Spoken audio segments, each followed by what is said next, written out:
umaga sa inyong lahat. Sumainyo ang kapayapaan at ang pagpapala ng Diyos sa umaga nito. Patuloy nawa na maging pagkain na makapagbigay ng nourishment sa ating lahat. Yung mga salita ng Diyos pamayag sa ating kalagitnaan. And salamat sa Diyos. Unti-unti pong nagliliwanag yung ating kinakaharap na problema from ACQ. Ngayon nasa GCQ na po tayo. And I hope that pagdating po ng another 15 days, katapusan ng buwan ng May, ay tuluyan ng maalis yung quarantine. Depende ito kung anong kalooban natin Panginoon. But we hope and pray na makapagpatuloy na tayo sa ating paglilingkod, nakaka-inspire in behalf kung sa ating mga naranasan na sa ganitong mga pagkakataon ay talagang napakahiwaga ng ating Panginoon, napakadakila niya. And nawa yung pandemic na ito ay magdulot ito ng positibong resulta sa mga mananampalataya at sa mga hindi pa mananampalataya upang sampalatayanan ng ating Panginoong Diyos na siya ang tanging pag-asa natin para sa buhay na totoo natin. Lahat ng bagay sa mundo ito ay matatapos, lahat ay mayroong hangganan, pero yung buhay na pinapangako natin Panginoon ay wala pong hangganan. Ang pag-usapan natin sa bagang ito mga kapatid ay tungkol po sa gospel. Alam natin na ang gospel po ay isang napakahalaga na balita sa lahat ng mga tao. Unang-una sa Israel, then sa ating mga nasa labas ng lahi ng Israel, kaya natawag tayo mga Itil. Now, ang gospel, kung tatanungin natin yung karamihan, madaling sabihin na ito yung mabuting balita at ang gospel mismo ay walang ibang kundi ating Panginoon Jesucristo. Tama ba mga kapatid? Siya yung, kung ang gospel ay good news, o ito yung mabuting balita na dala ng ating Jesucristo, na ang Panginoon Jesucristo mismo ang mabuting balita na dumating sa atin o sa sanlibutan ito, ay talagang totoo naman talaga na ito talaga yung napakaganda na balita na dumating sa sanlibutan. Pero about the good news, kung ano talaga yung mensahe ng ating Panginoon na ipinaparating sa mga tao. Sabi nga ni Paul, I am not ashamed of the good news, the gospel, dahil ito yung pagkakasabi niya sa 1:16 ng Roma.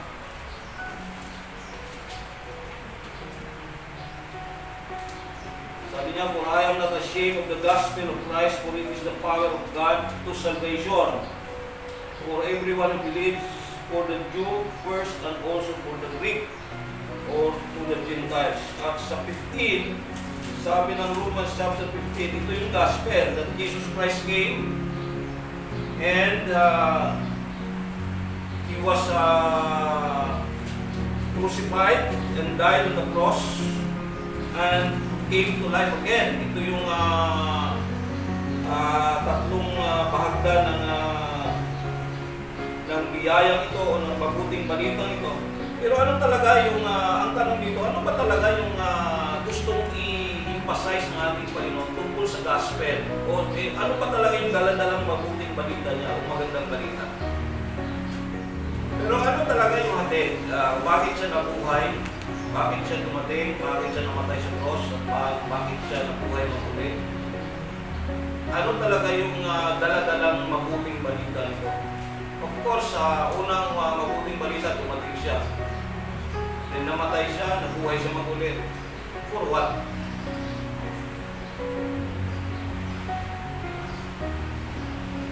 Ano talaga yung gustong ipakita natin Panginoon?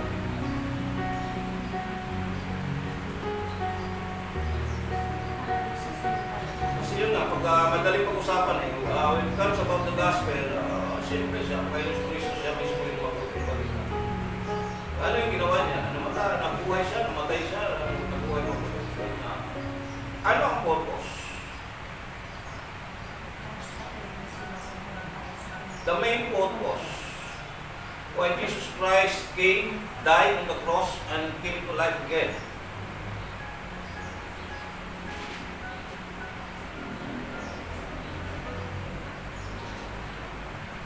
Okay, the main purpose, ang gusto ipakita natin Panginoon ay binuksan niya ang kaharian niya para sa atin. Yun talaga ang mabuting balita. Binuksan niya yung langit. Which sa panahon ng Old Testament, walang ganun eh. Ang pangako ng Diyos is life on earth. Panahon nila Moses, panahon nila Abraham, nagsimula kay Abraham, the promise of God is you will be living on a certain place na flowing with milk and honey, which lahat dito sa mundong ito, magaganap yan. Bakit binigay sa ating ng ating Panginoon kay Moses yung Ten Commandments at yung iba pang mga laws and commandments na dapat nilang sundin? Isa po ang purpose to live a long life and to experience doon sa talagang life na abundance. Sabi nga ng ating Panginoon sa kanila sa Deuteronomy chapter 7, kung hindi ako nagkakamali, o sa chapter 15 pala, hindi ako nagkakamali. Verse 7, pataas. Sabi doon, hindi kayo magiging buntot, kundi kayo magiging ulo. Tama ba? Tingnan nga natin mga kapatid, clarify kung sa ating sinasabi. Deuteronomy 15, tapos hindi kayo mangungutang, magpapautang pa kayo. Gusto niyo ba yun?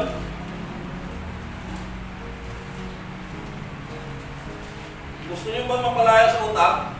Amen. Ay, mga kapatid, huwag kayong mangarap. Sa Old Testament yan, pinangako. Sa New Testament, laging may utang eh. Itinuturo natin, pero kung sino sa inyo ang may kailangan sa iyo, bigyan nyo. Merong mangungutang talaga, merong magpapautang. Yung nga lang, ang kagandahan sa New Testament, yung mga walang ibabayad daw, huwag na singilin. Yun ang hirap, di ba? Lugi. Kung kaya mo magpautang na walang bayad, just to gain friends, mauubos pa niya, sabi natin Panginoon, sa 69 ng Lucas, mauubos pa yung pera mo na yan, at least may tatanggap sa inyo sa langit. Kaya sa New Testament, wala akong mababasa dyan na palalayain kayo sa utang. Merong mangutang, meron din magpapautang. But that doesn't matter mga kapatid, sapagkat hindi naman ang mundong ito ang pangako sa atin. Ang pangako sa atin ay heaven. Kingdom in heaven. Ngayon sa Deuteronomy, tama ba ako?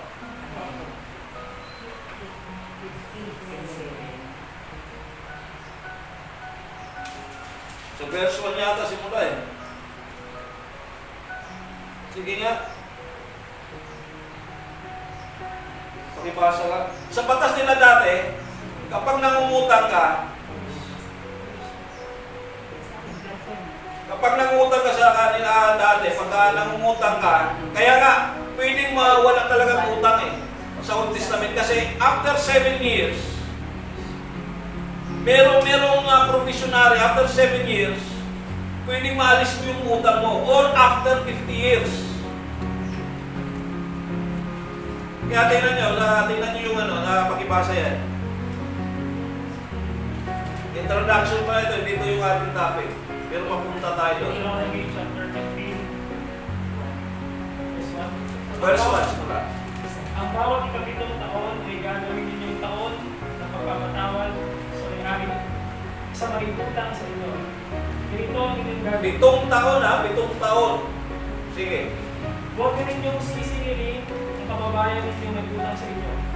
Sapagkat itong taon ng pagpapatawad ay hinanda ni Yahweh. Ang mga dayuhan lamang ang sisingilin ninyo at hindi ang inyong mga kababayan. Okay, tuloy lang. Walang paghihirap sa inyo sa lupaing ibinigay sa inyong Diyos, inyong si Yahweh. Sapagkat tiyak na pagpapalain niya kayo. Kung makikinig kayo sa kanyang pinig at susunod sa kanyang mga utos sa sinasabi ko sa inyo ngayon, nangako si Yahweh na kayo ipagpapalain niya. Hindi na kayo mangungutang kahinuman. Sa halip ay kayo ang magpapakutang sa mga utang. Okay, hanggang doon na lang muna. Di ba magandang balita? Sino sa atin maraming utang? Una ako.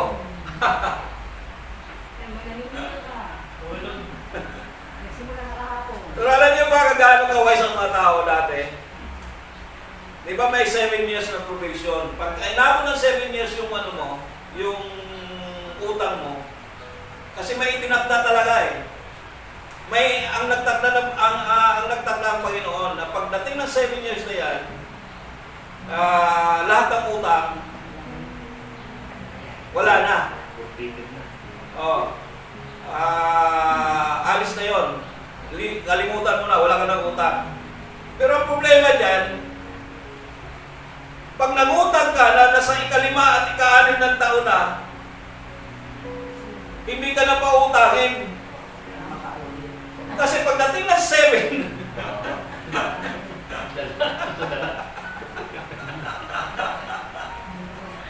kaya na, pinuna din sila dyan. Kaya nga, ang batas sa kanila, kung ituloy mo sa verse 7, pwede kang, sige, pakituloy, sa 7. Verse 7, pagdating ninyo sa lupaing ibinigay sa inyo ni Yahweh, huwag ninyong pagkakaitan ng tulong ang mga kababayan ninyong nangangailangan.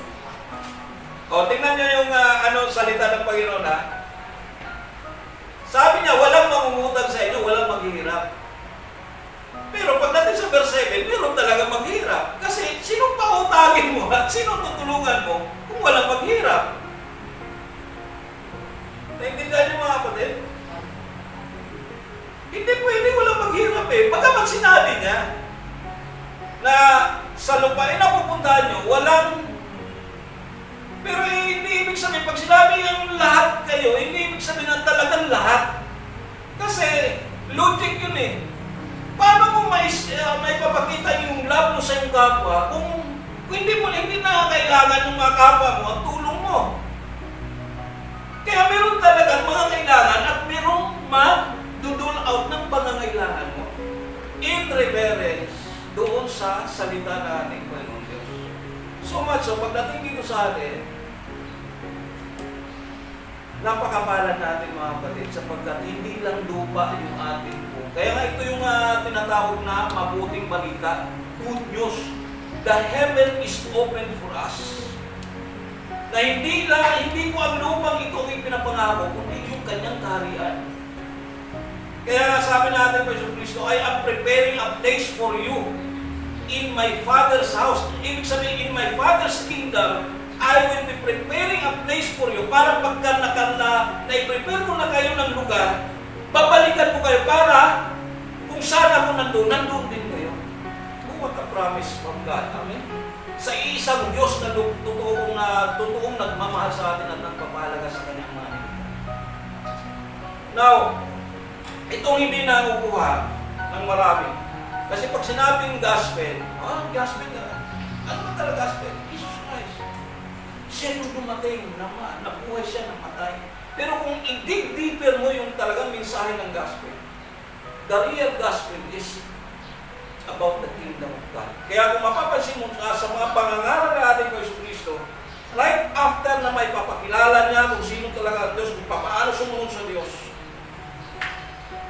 sinasabi talaga niya yung tungkol sa kaharian. In fact, mga kapatid, kung papansinin natin, unang mensahe po ng ating Panginoon Kristo kung siya lang simulang mag-aaral.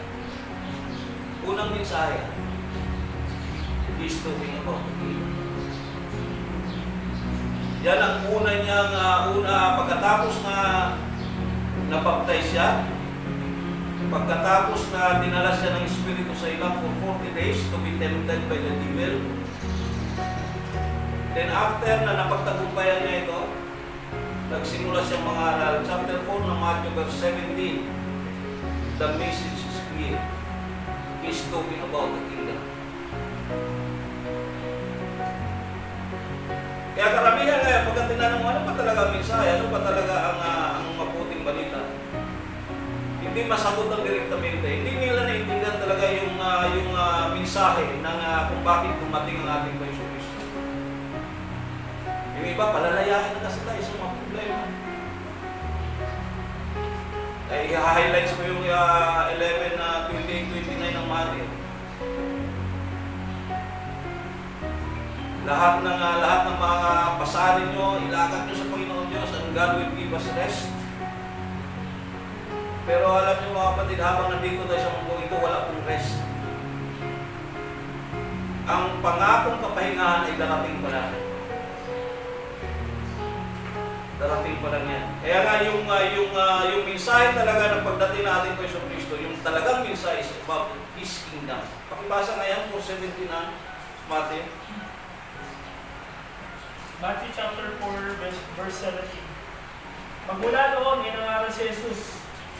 Tinuturo niyang magsisi kayo at talikuhan ng inyong mga kasalanan sapagkat marami nang dumating ang kaharian ng natin. Praise God. Bakit nanawagan siya ng repentance and turn your back to sin or from sin? Dahil ang mensahe po ng kanyang pagdating is about the kingdom. Hindi na po yung pangako kay Moses, hindi ka na magpapautang, hindi ka mangungutang, obsolete na yun mga kapatid. Pero ngayon marami pong nanghawakan sa mga bagay na yan. Kung talagang lingkod ka ng Panginoon Diyos, ay dapat marami kang pera. Ito yung nagiging basihan ngayon na pagkatotoong lingkod ka ng Panginoon, dapat hindi ka na nangungutang. Saan mo mababasa yan? Siyempre sa Old Testament. Bakit nabubuhay ka ba doon sa panahon nila? Ang buhay mo ngayon nasa kasalukuyan. Ano bang mensahe sa'yo? Kailan mo ba matatanggap yung pangako ng Panginoon Diyos? Ngayon ba? Marami nag-claim yan. Pero ang sabi ng Panginoon, kailan nagtatanong si Apostol Pedro, di ba? Lord, anong mapapala namin? Kailan namin matatanggap yan? Anong mapapala namin sa pagsunod namin sa iyo? Nangako ba ang Panginoon Diyos? Bukas makalawa, puro na kayo mayayaman. Ganun ba pangako ng Panginoon? No. Ang pangako ng ating Panginoon Diyos, on my coming kingdom, kapag naupo na ang anak ng tao sa trono ng kanyang kaluwalhatian, saka ko ibibigay sa inyo yung para sa inyo. Yan yung pangako niya sa Matthew chapter 19, 27 hanggang 29. Kaya maging maging metikuloso tayo doon sa ating pinasok. Kung bakit tayo nandito, bakit ka ba naging mananampalataya? Gusto mo lang bang umalis sa iyong karamdaman? Gusto mo lang ba makalaya sa mga utang? Napakababaw ng iyong pangarap. Kaya ka lumapit sa Diyos dahil gusto mong manirahan sa kanyang kaharian. Dapat ganun ang iyong mindset.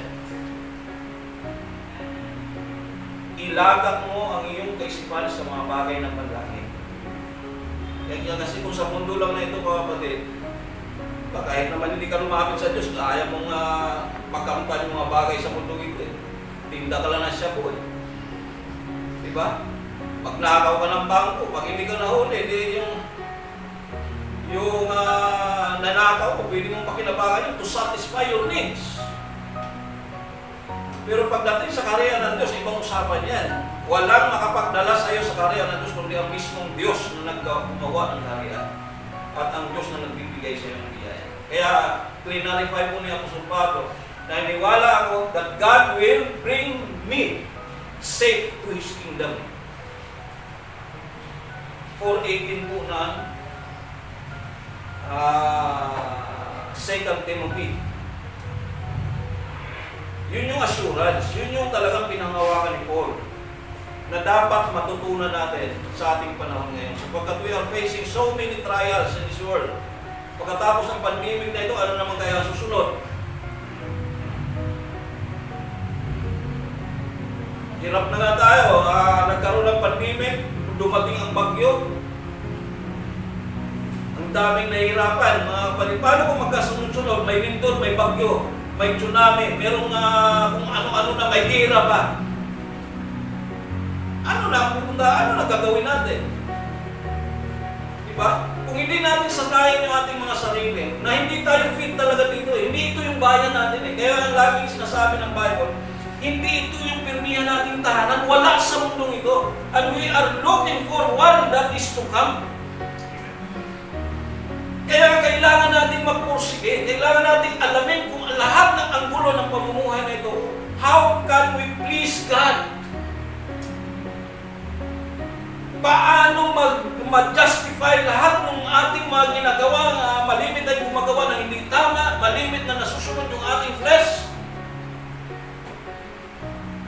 malimit na nauuna lagi yung ating mga pangarap sa buhay na ito kaysa pangarap nating makapanirahan sa kanyang narito. Ang daming mananampalatayang ganyan mga kapatid. I for one, minsan na natatalo yung disciple to enter His kingdom doon sa mga kaganapan dito sa mundong ito. Dahil meron tayong mga kanya-kanyang gustong marating, gustong maranasan. Yun yung problema natin, kinakaharap, napakalaking problema. Na which kung hindi tayo maging metikuloso dito para tumayong matibay sa ating pananampalataya, sana totoo yung mga sinasabi nila. Hindi kayang gawin ng Panginoon Diyos na ipahamak yung kanyang mga anak. Sana ganun na. Nawas na ikaw ay liligtas ng Panginoon Diyos, kinikilala mo siya, talagang maliligtas ka na. Sana ganun nga mga kapatid. I am not against. Dahil yung mga sinasabi na nga, doktrina ng baptist, once you are saved, you are always saved. Gusto ko yung mga kapatid, yung ganong pangangaral na ganon. At gusto ko yun na mangyari yung ganon. Pero sana nga mangyari yung ganon. Paano naman yung mga ibang sinasabi ng Biblia? Matthew 8:12, sinasabi ko kahit mga anak ng kaharian ay mapapahamak. Anak ka na ng kaharian. Ngunit maraming Hudyo sa paghaharian sana ng Diyos ang itatapon sa kadiliman sa labas at doon ay iiyak sila at magngangalit ang ngipin. Pero mga anak na kayo ng kaharian, itatapon ba kayo sa labas?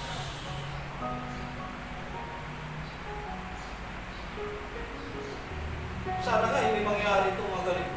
Pero nakasulat yan mga kapatid. Kaya ang pagiging mananampalataya at talaga kung naniwala ka talaga sa gospel, prepare yourself. Kaya nga kapag pinag-usapan ko ang kaharian, kapag binabanggit po ng ating Panginoon Kristo ang kaharian sa kanyang pangangaral, at ang instruction niya mga kapatid sa mga apostoles ganun din. Sa kanyang mga alagad, sabi niya kapag kayo ay kumayo, ipangaral niyo yung kaharian sa inyong paghayo. Huwag kung ano-ano mga pangangaral na pangako dito sa mundong ito, no? Ipangaral niyo yung kaharian. Patunayan niyo, magpagaling kayo ng mga may sakit, kapag gumawa kayo ng mga himala, during that time, nagagawa nila yan. Just to prove na sila yung mga lingkod ng Panginoon Diyos. Which sa ating panahon ngayon, ito na yung sinasabi po ng Biblia. Na talagang haharapin natin yung matinding hirap. Maganda sa kanila eh. Pero maganda naman yung pangako sa atin ng Panginoon Diyos ngayon. Sabi niya kay Tomas, naniwala ka sa akin sapagkat nakasama mo ako, nakita mo ako, naidalaiti mo pa yung daliri mo sa akin mga sugat. Pero mas mapalad yung mga taong hindi nakakita sa akin, hindi nila nararanasan yung mga himala na ginagawa ko, but still believe me. Amen? Totoo silang mapalad noon sapagkat nakasama nila personally ang ating Panginoon Kristo, nakakagawa sila ng iba't ibang himala. Pero sa atin ngayon mga kapatid, ibang usapan. We have to live by faith. Kaya nga yung sinasabi doon na mapalad nga sila dahil naranasan nila yung ganong sitwasyon. But thanks be to God sapagkat mas mapalad ko na tayo. Na kahit hindi tayo marunong magsalita ng iba't ibang wika, kahit wala tayong gift of the Holy Spirit, meron naman tayong pananalig at pananampalataya sa Diyos at na nakapokus yung ating atensyon sa Kanyang kaharian. Na siya nawa, yun ang talagang mapapractice natin. Kaya sa mga ganitong, kaya ito, alam niyo ba mga kapatid kung bakit hanggang ngayon hindi ba dumarating ating Panginoon Kristo? Sapagkat sa panahon natin ngayon, marami na po ang talagang, marami na tumatalayon sa pananampalataya. Marami na po. At gumawa sila ng sarili nilang paraan. Kahapon nga habang kami nandiyan sa plaza para tumanggap nung biyaya niya na ibinigay ni Leo. Tinitingnan ko yung mga pastor, mga manggagawang lalaki, manggagawang babae. Ang dami! Wala pa nga yung iba doon. Pero sa amin kapon, mga mura o less siguro, mahigit kami 200, baka kulang-kulang 300. Sabi ko ba, ano kaya? Habang kami nandun, tumatakbo yung isip ko. Sabi ko, kung lahat ng mga manggagawang ito ay isa yung direksyon na kanilang tinatayuan, nagkakaisa, nagkakasama-sama. Ay, buwag yung Katoliko sa atin. Buwag yung mga iglesia ni Cristo, mga kapatid. Yung 300 workers ng ating Panginoon Diyos na yan, na wala, kung lahat ay malinis yung hangarin niya, talagang gusto lang gumawa sa upasan ng Panginoon. At bawat isa niyan, may members lang 10.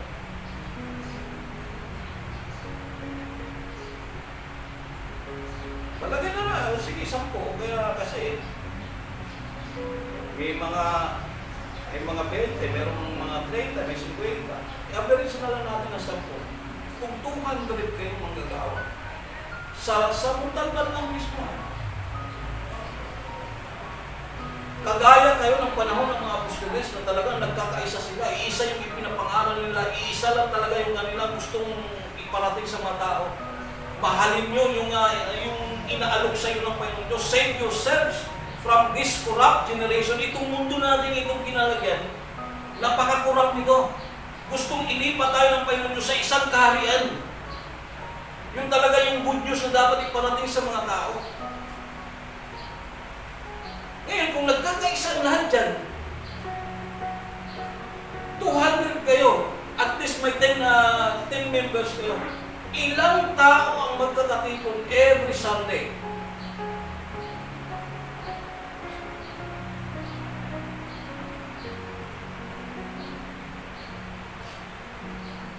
Ilan? 80,000. Ha? 80,000. 2,000 lang. 2,000. 200.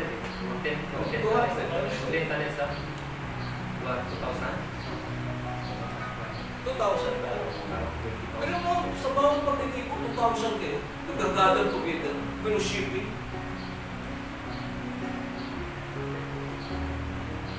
At least, umaabot ka ng 2,000 yung bawat dyan sa sa Montalban lang ha. Bawat ka na ng bahagad dyan sa simbahan ng Katoliko dyan sa umaabot pa ng 2,000 yung nagagatid. Yan yun din naman ha.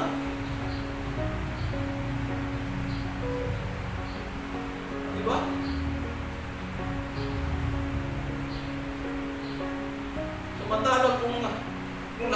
born again. Nagsabi sila yung mga lingkod ng Panginoon sila, nagkakaisa, nagkakasundo lang yan. At bawat pagtitipon niyan. Every Sunday, mayroong 2,000 nagkakatipon muli lang. Pero mayayanig ang buong talban. So sa ngayon, paano mayayanig? Muli lang. Kanya-kanya. Kahit may 5 na lang, may 10. Matatawag nila, mayroon din akong church. Sabi ko nga sa mga sa center, sabi ko, I'm willing to give up. Kayo mamahala. Kahit tagawalis nila ako ng kung talagang pag-isay natin yung church. Kung payag kayo.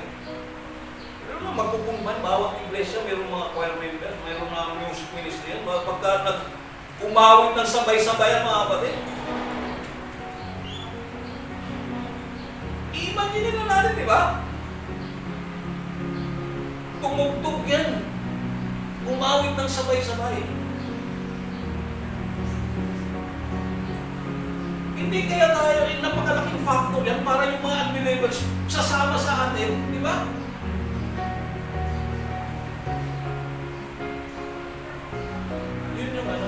Kaya nga sabi mga kapatid, sa panahon natin dahil ito na yung kalagayan ng Iglesia. Marami nang tumitiwala, marami na nanghihina, marami nang tumipay-pay. At ano sabi ko ni ng ating puti o gusto na sa gusto dito? Kaya hindi naman mapagpaliban talaga ang Diyos sa kanyang mga pangako. Pero bakit hanggang ngayon hindi pa siya pumarating? Anong rason ni Apostol Pedro? Gusto kasi ng Diyos na yung kanyang mga anak na sinasabi nga dito sa binasa natin na even the sons of the kingdom ay hindi makakapasok kundi itatapon sila sa labas ng Maria. Gusto niya maipapasok natin. Gusto na ating Panginoon Diyos lahat ng kanyang mga anak maliligtas. Hindi lahat ng tao, kundi lahat ng mga nakakilala na sa kanya na yung iba ngayon yung ang aming nakausap ni Pastor Arsino nakaraan si Brother Alvin, di ba? Pero isa kang masigasig na tapos na nabuwag yung faith mo kasi sa nangyari sa mga manggagawa sa iglesia dahil sa pastor, dahil sa mga tapos magtatayo ka ngayon ng nagtatayo siya ng beer house.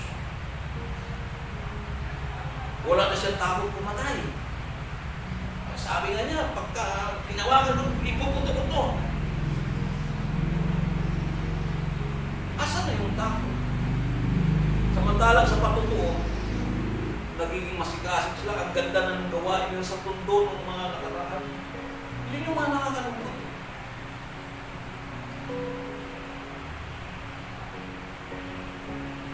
Na sana maibalik ng Panginoon na yung mga gamit niya sa music ay magamit ulit sa Panginoon Diyos, hindi sa beer house.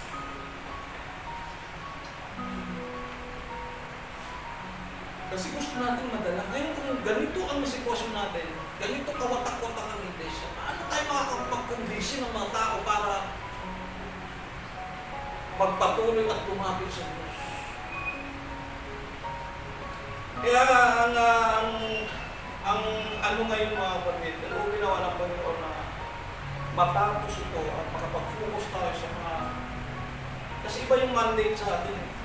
Lagi kong naalala yung hanggang kanina iniisip ko yung sabi nga ng Panginoon Diyos doon sa aking parang pangitain dati na magpapadala siya ng isang barko punuin daw ng lahat mga bata na nakadamit ng puti. Hanggang ngayon, iniisip ko yun eh. Paano? Kung barko napakadaming laman. Pero dahil sa ship na, fellowship at saka ship barko, siguro talagang gusto mo pa yun na dalhin nyo sa fellowship yung mga tao. Sama-sama yung paglingkuran ng bawat isa.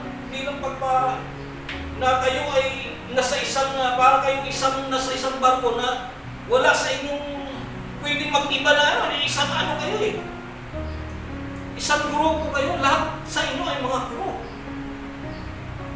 Para alagaan yung mga pasahero dyan, yung lahat naman dumarating dyan na gusto nyong dalhin sa kaharian ng Diyos na lahat nakadamit ng puti. Lahat tayo manggagawa ng ating kapitan ay walang iba kundi ang ating Panginoon Jesucristo.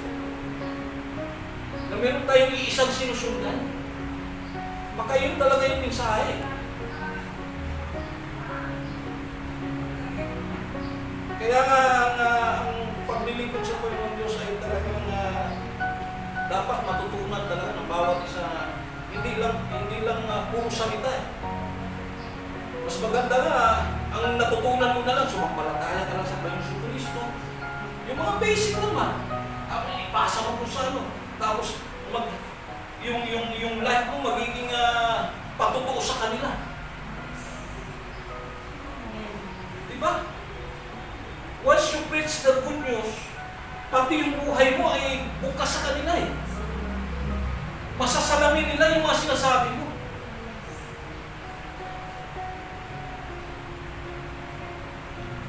Na ito yung buhay natin. Kaya kung gano'n na magiging, siguro mahabol pa natin mga kapatid. Kung bibigyan tayo pa tayo ng pagkakataon, kung bigat mo. Kung hindi naman, sana bukas dumating ang Panginoon ay matapos na lahat na ito. Para makapagpahinga na tayo. Pero kung habang meron pa tayong pagkakataon na magtrabaho tayo. Kaya yun namin ang pinag-usapan ng mga brother na sa Tapo. Itong iba natin mga gagawa, huwag na kung ano-ano pang mga focus tayo kung sa ano, kung sa pagdadala ng mga kaluluwa sa kanilang lugar. Church planting, winning souls for Christ. Samantalahin natin yung pagkakataon. Napakasarap na damhin natin na sabi nga, ang daming pangako po pagdating mo sa suliranin mga kapatid. You will shine like stars in heaven. Pagka, ano sabi doon sa Daniel? Chapter 12 yata, verse 4 o verse 3.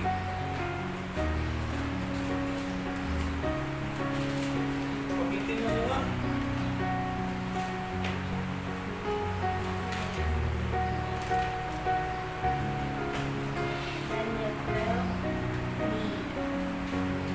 Ang marurunong na pinuno ay magniningning na gaya ng liwanag sa langit at ang mga umaakay sa marami sa pagiging matuwid ay sisikat na parang bituin ng pakiramdam. Ngayon ko yung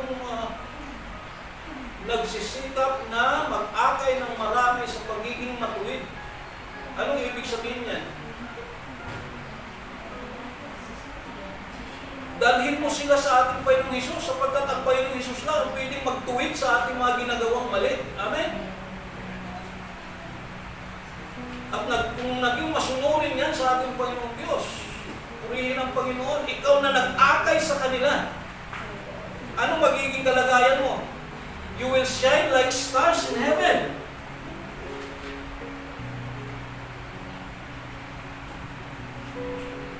Kaya God's will na kaya ang ano natin mga kapatid, meron kami nihanda ditong topic para si Duterte, no? Oh, 2 page to. Sabi ni Duterte, pero hindi ko na ito babasahin.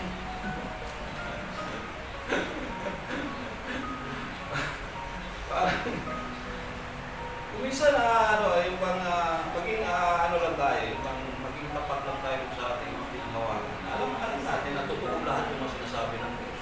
Wala namang hindi totoo eh, di ba? Wala namang hindi totoo. Na life here on earth ay talagang napaka-ano dito mga kapatid, full of struggle.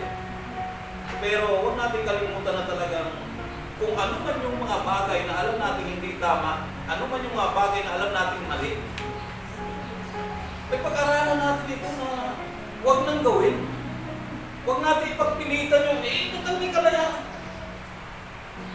Lahat may kalayaan gumawa ang isang tao, pero hindi lahat ng kalayaan mo, katanggap-tanggap sa Diyos yung mga ginagawa mo dahil sa kalayaan mo. Isipin mo kung ano yung mga bagay na malulugod ang Diyos. Doon ka mag-focus. Kaya meron sinasabi siya Apostol Pablo. Tingnan niyo yung binanggit niya sa chapter 4 ng Ephesians, mga kapatid. As Christians, as fellow servants of the living God. Lahat tayo tumatanggap sa ating Kristo Kristo. Kaya nga mayroong born again eh. Anong ibig sabihin ng pagiging born again?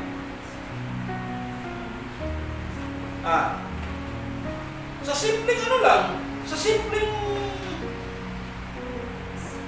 kaisipan lang. Alright, transform.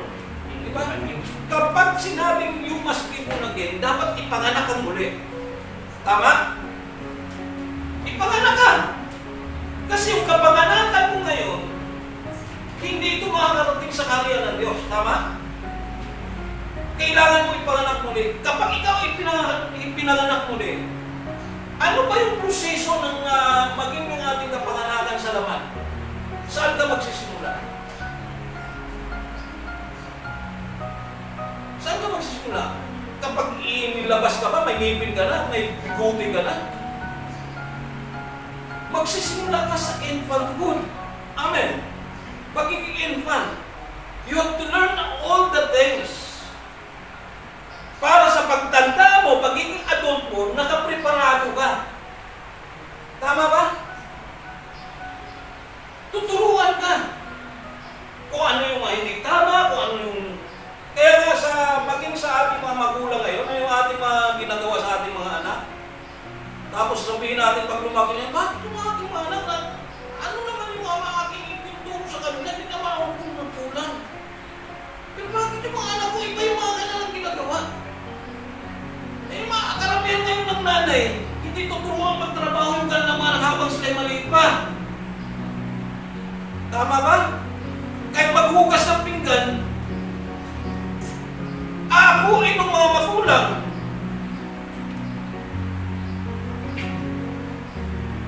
Kasi ang katwiran mo, ay ayaw kong maranasan ng mga anak ko. Ang hirap ng ginanas ko mga ako'y bata pa. Samantalang sa paghihirap mo, natuto ka. Tapos ayaw mong danasin ng mga anak mo yung naranasan mo. Paano matututo yan? Parang mga anak din yan, kapag ikaw isang mananampalataya, hindi ka tuturuan na huwag mong gawin ito. Huwag mong gawin yan, lumakad ka dito, huwag kang pumunta doon. Paano matututo yan kapag iyan ay nagiging adult na?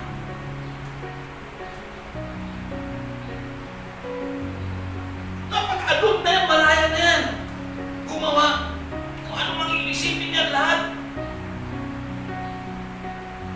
Pero bago ka dumating sa katandaan, dapat may pinagkatandaan ka. You will not be considered as an elder of the church kung wala kang natutunan doon sa pagiging mananampalataya mo. Amen? Hindi ka nga qualified na magturo eh. Pero kung may pinagkakatandaan ka, nasanay ka from infanthood to adulthood, then kapag nagiging elder ka ng church, nagiging mabuti kang huwaran sa mga nasasakupan mo. Ano kaya ang mangyari sa iglesia? Lalakad ba ang iglesia ng tama? Siyempre, nakikita sa mga nakakatanda eh. Ano ang instruction na ni Apostol Paul kay Tito? Tingnan nga natin ang Tito, chapter 2 hanggang 3. 10. Sabihin mo sa mga nakakatandang lalaki na sila'y maging mapagpigil sa sarili, marangal, makatuwiran, at matatag sa pananampalataya, sa pag-ibig at pagtitiis. Praise God. Kung ikaw isang elder ng church, tumatayo kang elder, tapos moody ka, tapos sasabihin ng nasasakupan mo, intindihin naman natin si pastor o kaya si kapatid, matanda na kasi sa iglesia yan eh. Intindihin na lang natin ugali niyan. Kasi ganyan talaga yan eh. Tama ba yun mga kapatid?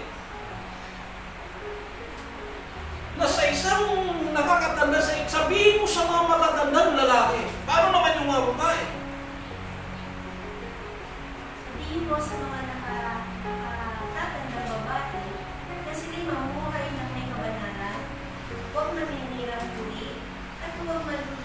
kasaanan, kundi magturo ng mabuti upang maakay nila ang mga kabataan babae na mahalin ang kanilang mga asawa at mga anak. Meron kang mabuting halimbawa, maituturo mo rin sa mga nakakabata sa iyo, maging lalaki o man o babae. Kasi meron kapag ang isang tao na ipanganak mo magsisimula talaga yan sa bata. Wala namang tumanda agad wala namang kung naging Christian na sila Paul, okay yun, na 3 days after nangaral na Pero kasama ka na, kasama nila ating pa, direktamente silang tumatanggap ng mensahe mula sa Diyos through the Holy Spirit. Tayo ba ngayon nakaranas tayo ng ganyan? Kaya kailangan magsimula tayo muli sa natural na proseso. Amen. Si Moses, bago siya tawagin na ating Panginoon Diyos, dahil nag-iisa na lang siya doon sa Israel na pwedeng gamitin ng Panginoon. Instantly ba, ginawa siya kaagad na servant ng ating Panginoon Diyos? He was trained.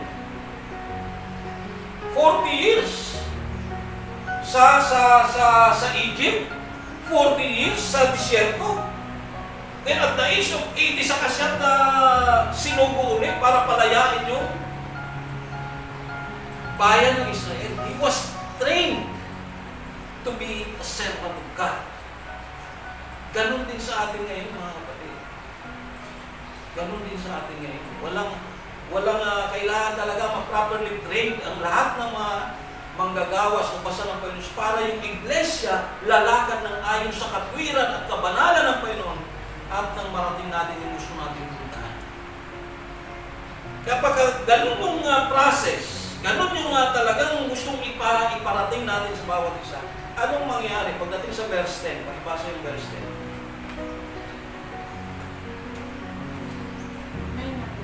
Sige na.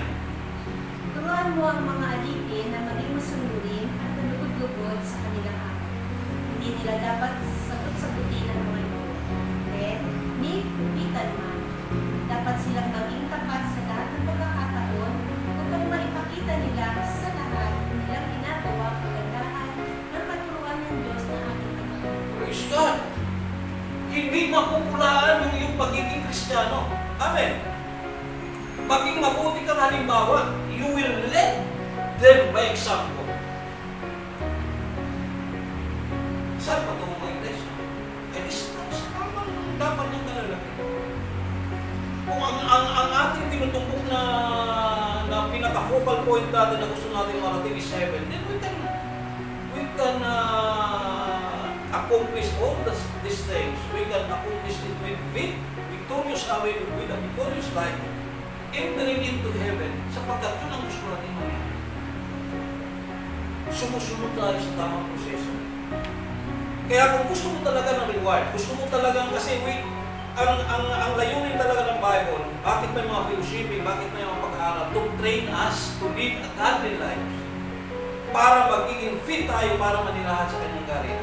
Now, ano ba yung mga dati natin mga ginagawa? Marami tayong mga ginagawang katalpakan sa buhay.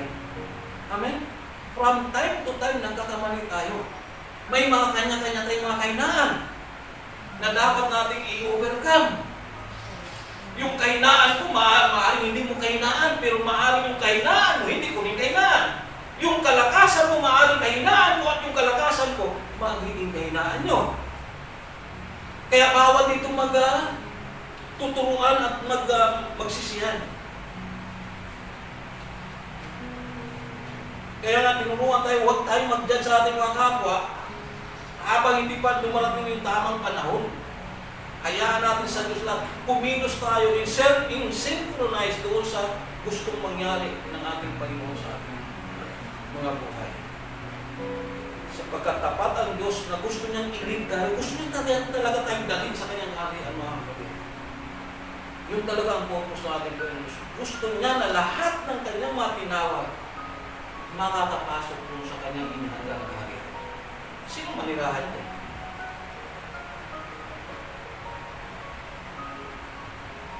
Kaya ano sabi niya? Kung talagang ganito dati kayo, ako, kayo, tayong lahat, ganito yung ating mga pamumuhay. Tingnan natin chapter 4 ng Ephesians. Simula sa 14 hanggang 24. gayon, hindi na tayo magiging tulad sa mga batang madaling matangay ng sari-saring aral. Hindi na tayo maililigaw ng mga taong anghangad ay dalhin tayo sa kamalian sa pamamagitan ng kanilang katusuhan at panunumpa.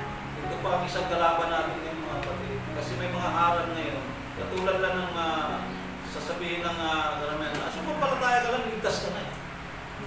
Pero ang pananampalataya is ang package ang tawag yan. Na ang pananampalataya, nagsisimula ka sa paniniwala sa kaligtasan natin dati pa Diyos Kristo. But you have to submit yourself. Pagkatapos mo sumampalataya, you have to repent. At taligdan mo yung mga kasalanan na alam mong mali. Magkakaroon ka ng ganong pananaw sa buhay. Mali ito eh. Gusto kong alisin ito eh. Hindi man nakagad-agad yan, pero nakafocus ka, isang araw, maalis ko ito. Sapagkat kinabuhian mo na yan yung dati mong ginagawa. Amen? Tapos, para matulungan ka, para maalis yan, you have to submit yourself to baptism. Kaya package ano yan eh. Sa isang believer, you have to believe, repent, and be baptized.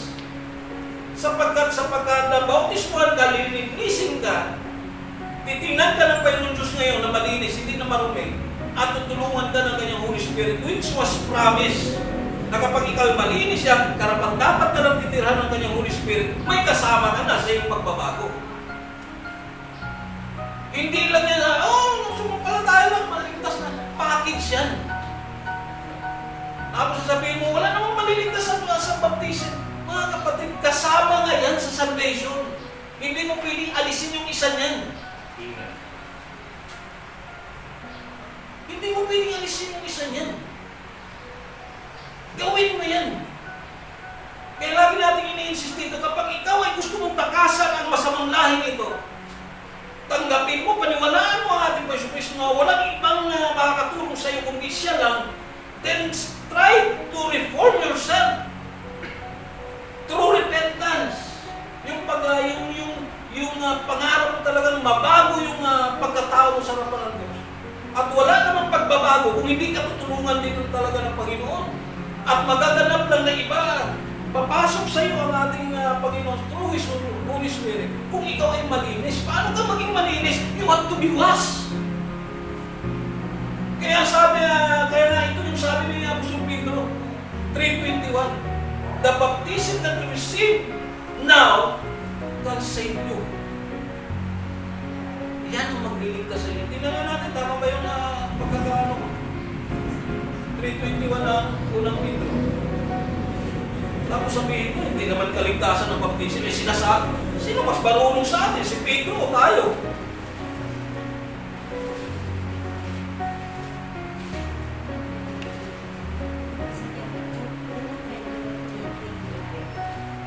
Ang tubig ay larawan ng bautismo, naglilinis sa inyo ngayon. Walang tubig yan? May tubig. Amen. Kasi ang tubig ay sign ng paglilinis. Tama? Sige. Hindi nito nililinis ang dumi ng katawan. Ito'y pangako sa Diyos buhat sa isang malinis na bibig. Nililigtas kayo ng bautismo sa pamamagitan ng muling pagkabuhay. May kaligtasan ba dyan? Meron. Di ba? Sa pamamagitan ng muling pagkabuhay ni Yesu Kristo na umakyat sa langit at ngayon nasa kanan ng Diyos. Praise God. Hindi siya roon sa mga anghel at sa mga kapangyarihan sa langit. Totoo yan mga kapatid. Hindi ano yan. Hindi house show na ano yan. Naaral. Totoo yan na dapat mo talagang gampanan. Kaya nga, kapag ikaw nandyan na ipanganak ka na muli, isa ka ng bagong nilalang eh. You have been forgiven from your sins. Nahugasan ka through baptism. May kasama ka na, may Holy Spirit ka na. Then start. I-renew mo yung mga bagay. Kasi hindi naman pag nabautismuhan ka, yung dati mong ugaling gusto mong magnakaw, maalis ka agad yun. Meron bang ganun mga kapatid? Walang ganun. Ipapractice mo na huwag ka na magnakaw para yung pagsisisi mo na na huwag ka na magnakaw, magagawa mo. Hindi ibig sabihin, pagkatapos mong bautismuhan, mangangatin pa rin yung kamay mo na yan. Gustong-gusto mong magnakaw eh, ugali mo eh. Di ba? Para ako dati, adik ako sa baraha. Pagka hindi ako nakahawak ng baraha, parang ngati-ngati yung, kahit wala kang pera, manunood ka doon, nagsasabihin mo sa barkada mo, baho ka, kapinta naman. Kasi yun, kinahinikan mo na. Pero salamat sa Diyos, habang paunti-unti mo, hindi ka na pumupunta sa sugalan. Kasi kung gusto mong magbago, lagi ka naman nandoon, hindi ka rin magbabago. Amen? Lahat na gusto mong baguhin, ilayo mo yung sarili mo. Alam mong kahinaan ng babae, lagi kang lumalapit sa babae, paano ka ngayon?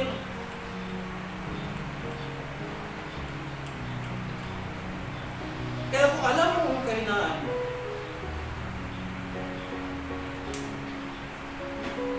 ilayo mo yung sarili. Tingnan natin sa ipakibasa yung muna yung Ephesians chapter 4. Sa halip, sa pamamagitan ng pagsasalita ng katotohanan sa diwa ng pag-ibig, tayo dapat maging lubos na katulad ni Kristo na siya ulo natin. Susundan natin yung halimbawa ng ating Panginoon. Hanggang magiging lubos tayo, maging katulad niya. Sige, tuloy. Sa pamamagitan niya, ang buong katawan ay pinag-uugnay-ugnay ng mga kasamasuhan na mula rin sa Kanya. Ano ba yung anong ibig sabihin ng buong katawan? Ha? Yung buong church na pinag-uugnay-ugnay tayong lahat, di ba? Na tayo gumagawa ng ayon sa katwiran ng Panginoon, magiging maganda yung ating testimony sa mga tao na sa ating kapaligiran. We can work as one, together as one. Sige, tuloy. Sa pamamagitan niya, ang buong katawan ay pinag-uugnay-ugnay ng mga kasamasuhan na mula rin sa Kanya at kung maayos na gumaganap ng tungkulin ng bawat bahagi, lumalaki ang katawan. Oh, kung maayos na, kung manap ang bawat bahagi, lalaki yung katawan. Tama ba mga kapatid yung ating pinag-usapan kanina?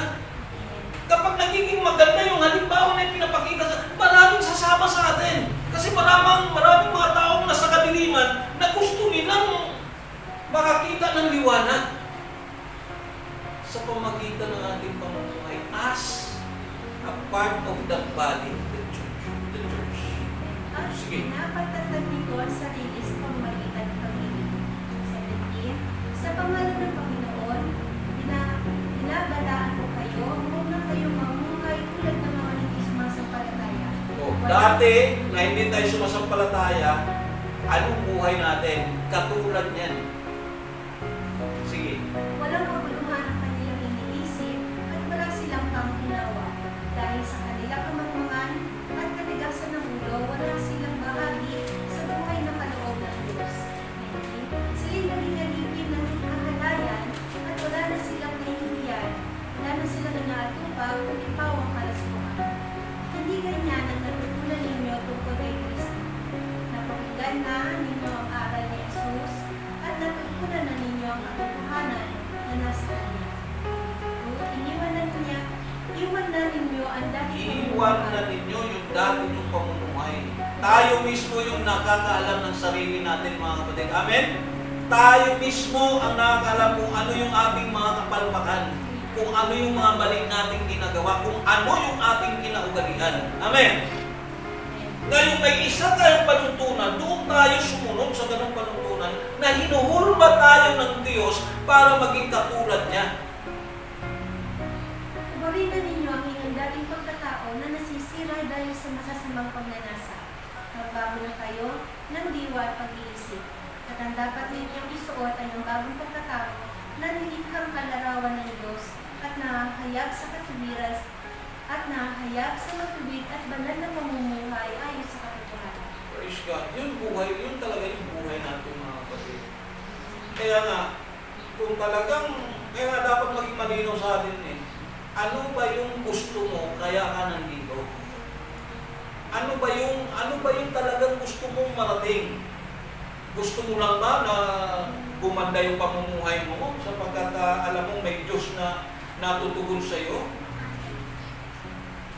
Kung ang gusto mo ay kaya ako lumalapit sa Diyos dahil may karamdaman ako, gusto kong gumaling, maalis yung cancer ko. Hanggang doon na lang ba yung pangarap? Kung gusto mo talagang mamuhay ng walang hanggan doon sa kanyang inhandang kaharian. Kasi kung ganun ang pangarap natin, lahat iiwanan mo lahat isasakripisyo mo. Lahat babaguhin mo kasi gusto mong manirahan doon.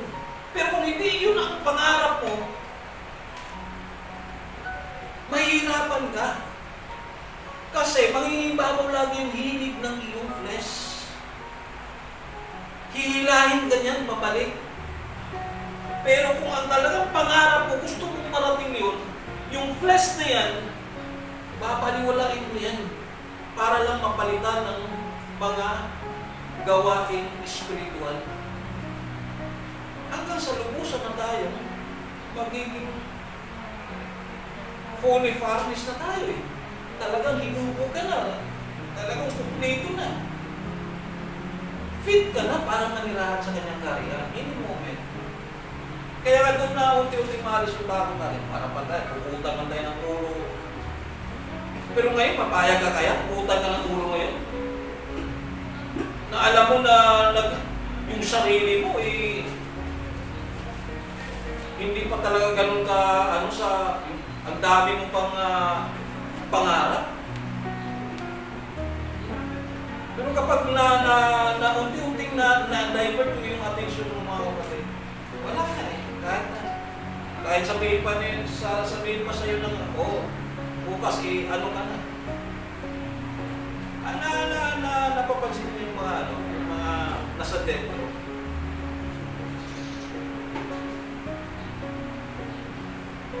Na hindi nga nila alam na wala ka silang alam na langit. Pero sinasanay na nila yung mga sarili. Dahil doon na sila papunta Kaya pagdating ng panahon na sila bibitayin na, parang wala na silang wala na silang takot.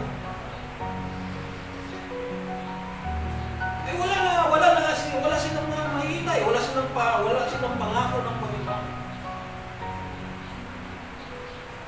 Ganun din kaya nga sabi nga ni Apostol Pablo, yung godly na pagsasanay, makikinabang yan, hindi lang yung ating physical being, but most especially yung ating spiritual life sa pamumuhay ng may kabanalan. It is a practice, it's a way of training ourselves, practicing to the things, parang gusto mo ma-achieve magandang katawan.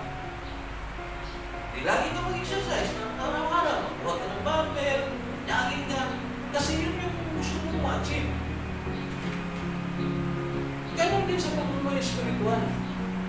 Gusto mo makapamuhay sa karayaan ng Diyos, i-train mo yung sarili mo sa paggawa ng tama. Amen. At walang ibang tama maliban mo sa mga nakasunod dito. Kaya kapag ganito yung ating training sa ating pamumuhay bilang Kristiyano, talagang masasabi natin yung sinasabi ni Paul, 4:18 ng Second Timothy, pakibasa na yan, bago din magdala. Second Timothy 4:18. Second Timothy chapter 4, verse 18. Ang Panginoon ang magliligtas sa akin sa lahat ng kasamaan at siya rin ang maghahatid sa akin ng ligtas sa kanyang kaharian sa langit. Gawin ginawa siya ng Panginoon. Amen. Siya magliligtas sa akin sa lahat ng pagkakataon habang ako'y nandito sa lupa at siya rin ang magdadala sa akin ng ligtas doon sa langit. Amen. Tama ba? Kaya pwede natin panghawakan. Maging klarado lang sa atin. Ito lang ang kumabalik. Maging klarado lang na sa ating mga pagkakataon. Ano ba talaga yung ating purpose? Ano ba talaga ang pagkakaunawa natin sa gospel? Kaya nga nagsimula tayo sa gospel, yung good news.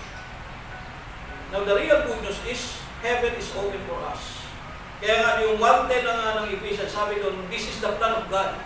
Na yung mga nilikha niya sa langit, 1:10 na Ephesians, yung nilikha niya sa langit at yung mga nilikha dito sa lupa, pagsasama-samahin niya sa isang lugar. Which ito yung kanyang kaharian na inihanda para sa ating lahat. Magkakasama-sama tayo, ang ating Panginoon Diyos, ang siyang, kaya yung salitang Emmanuel or God for us, doon natin mararanasan yan eh. Makakasama na natin ang palagian ng ating Panginoon, kasama natin yung mga angels in heaven, kasama natin lahat ng mga iniligtas sa isang lugar na punong-puno ng saya, kapayapaan, punong-puno ng lahat ng pinapangarap ko dito sa lupa, mararanasan mo doon. Kayamanan, yung kayamanan doon mga kapatid, walang hangganan. Walang magnanakaw na wala na magkaka-interest dun sa kayamanan na ibibigay sa atin ng Panginoon Diyos. Lahat doon totoo.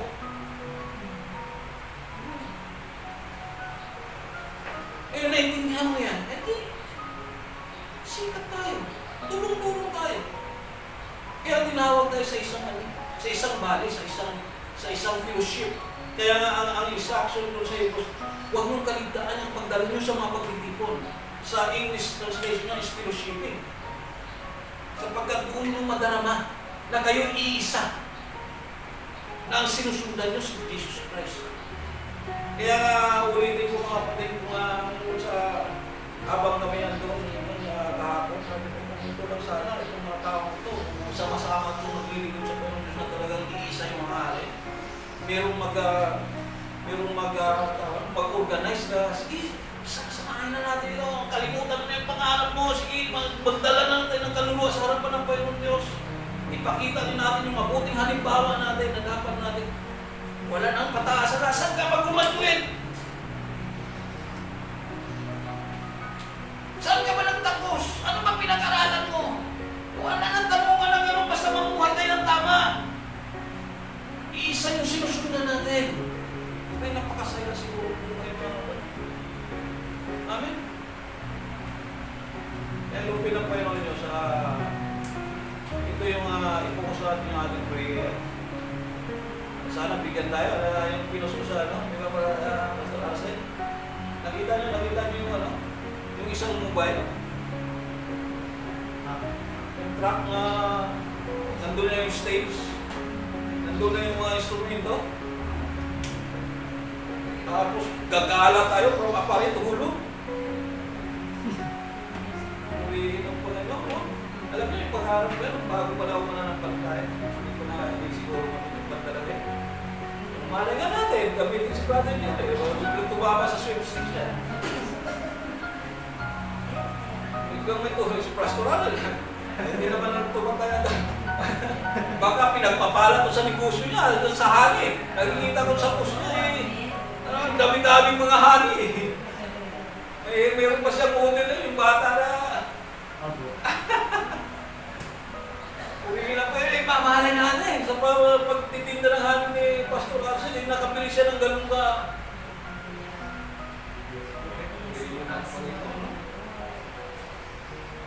Magbayan-bayan na lang tayo. Pagdating mo sa mag-iwan na magagawa. Bay-bay na lang tayo dito sa hanggang sa makarating tayo sa mga musayap. Wala na siguro sasama ko. Pahulo na tayo! At kayo na lang muna dyan. Praise God. Pero malay natin mga kapatid. Napaganda. Nung makita ko ngayon sabi ko, ito pangarap ko. Ganda. Praise God. Kaya, maging tayo mga kapatid, simple mensahe ng ating Panginoon na ayaw na ito ay magsilbing na kalakasan sa ating lahat. Maging aware lang tayo sa mga pangyayari sa atin. Sa ating kasalukuyang panahon. Pero now the last hour, the last day, hindi na ito last day talaga. Kundi last hour na o last minute na lang siguro tayo. Ilang panahon na lang tayo. Kung sakali man, hindi pa man dumating ang Panginoon Diyos sa ating kapanahonan. Sa amin, patapos na kami. Kami ni Nanay Clara, ilang taon na tayo, Nay? Ilang taon ka na, Nay? 63? O, 65. Ako 60 na. Kung mabubuhay pa ako ng 20 years, ako magtagal na nun, magiging 80 years old. Sana huwag na umabot sa ganun, mga kapatid. Pero kung bigyan pa tayo ng ganung haba ng buhay, gawin natin. Baka within the span of 20 years, mabigyan pa tayo ng ganung mobile. Malay natin, after 2 years, yun nga, pinagpapala si Brother Jury, makabili ng isa, si Pastor Ras, makabili din ng isa. Halimang panagmula, yung isa magpumula na sa kulong. Yung isa naman, galing apare. Salubong na lang tayo, papunta dito sa Metro Manila. Pero ano mga kapatid, sabi ko nga, kung meron lang maayos lang yung ating ano dito, nandyan kayo, maiiwan kayo, kung sakali kami, pupunta kami mga probinsya, tawag ito, church planting kami sa, magkaroon tayo ng isa sa Sama, meron tayong isa sa Leyte, meron tayong isa sa Cebu. Yung kapatid natin taga Cebu, gusto na magkaroon ng gawain dun sa kanila. Brother John, yung mga kapatid ko din sa Bisaya, sabi na nung, wag nga tayo ng gawain dito sa ano.